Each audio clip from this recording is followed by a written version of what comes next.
오늘 말씀은 마가복음 4장 10절부터 20절입니다.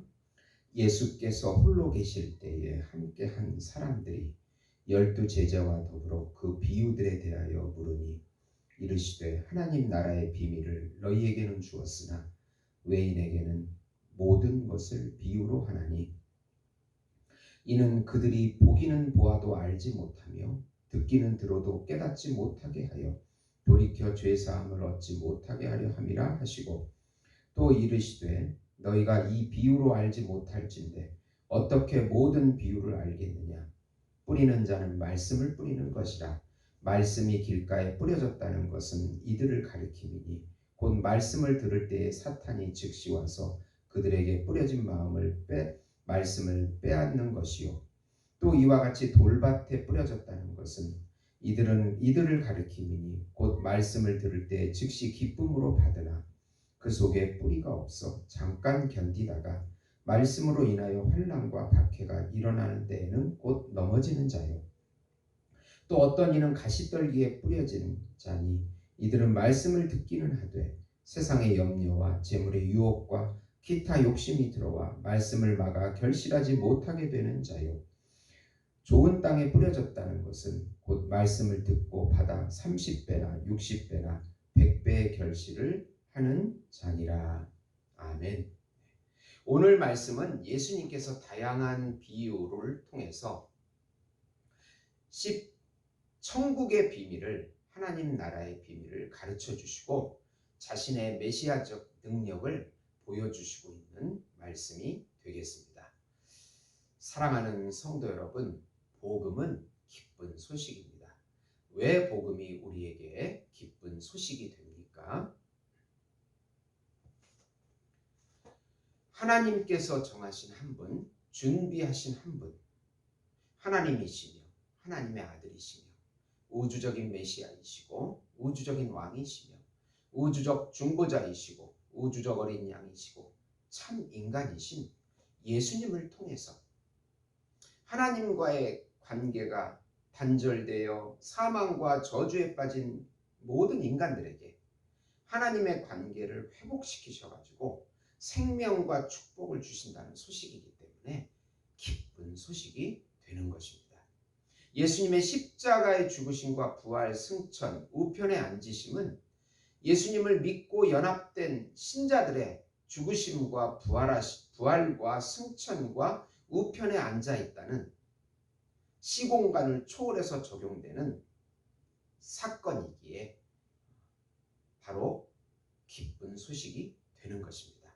예수님이 주시는 영원한 생명과 영원한 안식과 영원한 평강과 영원한 사랑과 영원한 행복과 영원한 기업을 지금 여기서부터 믿음으로 영원히 누리게 해주시겠다는 소식이기 때문에 기쁜 소식이 되는 것입니다.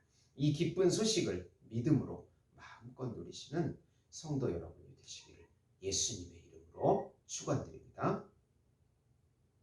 우선 예수님은 천국, 하나님의 나라, 영생, 복음을 씨 뿌리는 비유와 자라나는 씨의 비유와 겨자씨의 비유를 통하여 아주 쉽게 가르쳐 주십니다. 이 비유 패러블이라고 하는 것은 일상생활을 통해서 진리를 가르치는 방법이 되겠습니다. 이 비유를 알아듣는 사람은 알아듣고 못 알아들으면 비밀이 됩니다. 씨 뿌리는 비유는 농부이신 예수님께서 씨인 예수님의 말씀을 네 종류의 밭인 길가와 돌가와 가시덤불과 좋은 땅에 뿌린다는 비유입니다.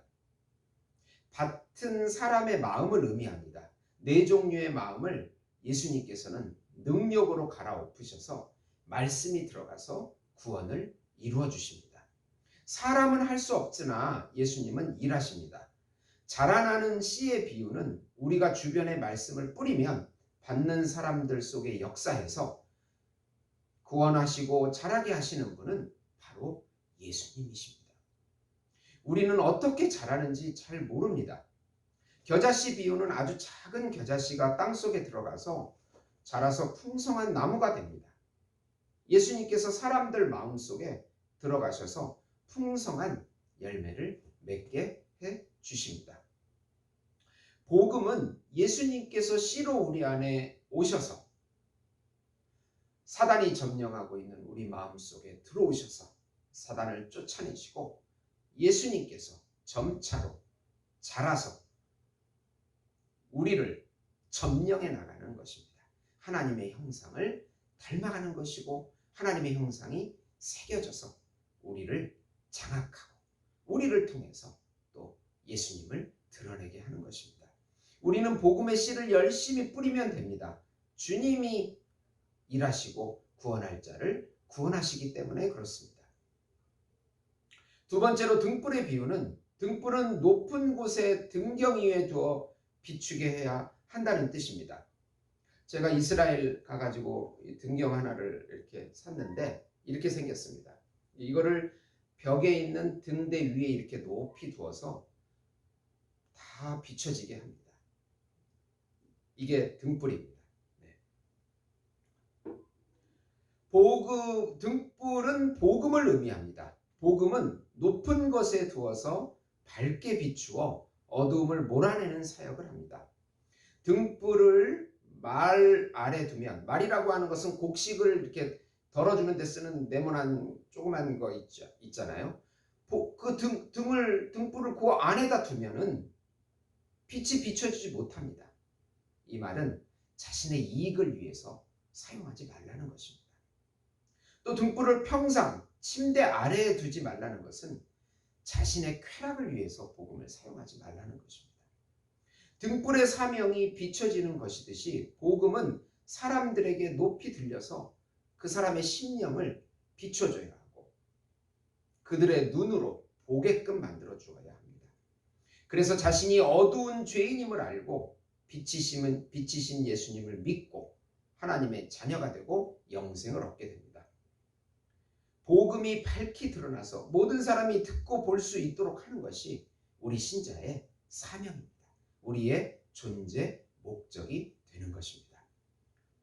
세 번째로 예수님은 풍랑을 만나 두려워하는 제자들에게 풍랑을 잔잔하게 하심으로 자신이 천하 만물을 다스리는 우주적인 왕이시고 메시아이심을 드러내십니다. 믿음은 예수님의 인격 속에 있는 생명과 영과 진리를 믿는 것입니다. 예수님께서는 신성과 인성을 한 인격 속에 같이 가지고 계신 참 하나님이시면서 참 인간이십니다. 예수님은 영이시기에 모든 만물을 창조하시고 다스리시고 총결하십니다. 예수님의 영이 만물을 다스립니다. 또 말씀으로 다스립니다. 우리의 말은 능력이 없어 소리일 뿐이지만 예수님의 말씀은 영이고 생명이고 생명이기에 천하 만물들이 순종합니다. 우리가 삶에서 두려워하는 것은 아직도 예수님의 생명과 우리 안에 계신 예수님의 생명과 영을 깊이 신뢰하지 못하기 때문입니다. 예수님을 진심으로 믿어야 합니다. 요한복음 16장 33절에 보면 이것을 너희에게 이르는 것은 너희로 내 안에 평안을 누리게 하려 함이라. 세상에서는 너희가 환난을 당하나 담대하라. 내가 세상을 이기었노라.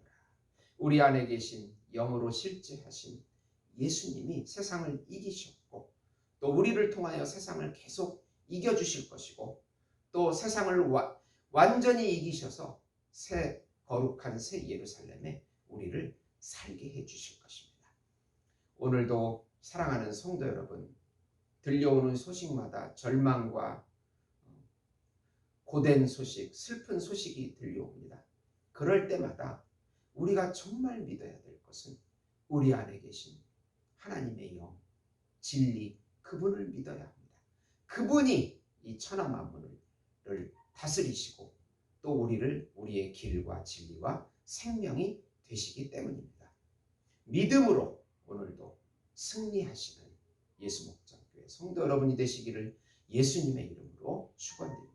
기도하시겠습니다. 하나님 아버지 감사합니다. 우리의 길과 진리와 생명이 되신 예수님을 굳게 믿습니다. 어떤 고난이 와도 우리는 믿음으로 한 걸음 한 걸음 주님의 인도하심을 굳게 믿고 성령의 충만함으로 살게 해 주시옵소서. 성령께서 우리 교회와 이 나라와 우리 선교사님들을 지켜주시고 붙잡아 주실 것을 믿습니다. 예수님의 이름으로 기도드리옵나이다. 아멘.